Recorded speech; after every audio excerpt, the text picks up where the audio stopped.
In today's video, I'm going to teach you how to use Miro for product management. We'll walk through setting up a clear product board and then make it smarter with templates so your team can see the big picture and the day-to-day work in one place. Start by creating a new board or opening an existing one. If you're starting fresh, give the board a meaningful name so it's easy to find later.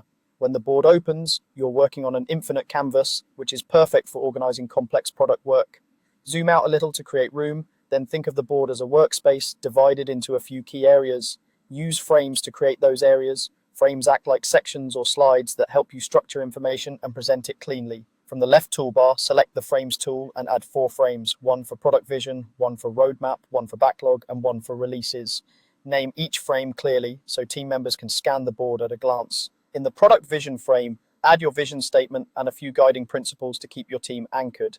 In the roadmap frame, plan high-level initiatives across time. You can lay this out by quarter or month, depending on your cadence. In the backlog frame, collect epics and user stories. Keep the entries short and actionable so prioritization is easier.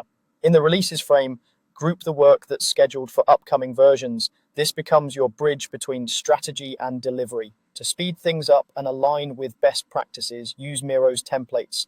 Click the Templates button in the left toolbar to open the library.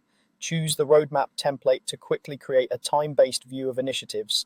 Drop it into your roadmap frame and customize the timescale and swim lanes to fit your planning horizon. Grab the Kanban template for the backlog or execution view, place it in the backlog frame, and adjust columns like to do, in progress, and done to match your workflow. For a more customer-centric angle, add the user story map template. It helps you organize activities and user journeys into releases, and it fits nicely across backlog and releases frames. Finally, use the product canvas template inside the product vision frame to capture target users, value propositions, metrics, and risks. Replace sample text with your own content, remove sections you don't need, and color code elements to make priorities stand out. As you arrange everything, keep frames aligned, use consistent labels, and zoom to fit each frame when presenting. With this setup and these templates, your Miro board becomes a clear living system for product management.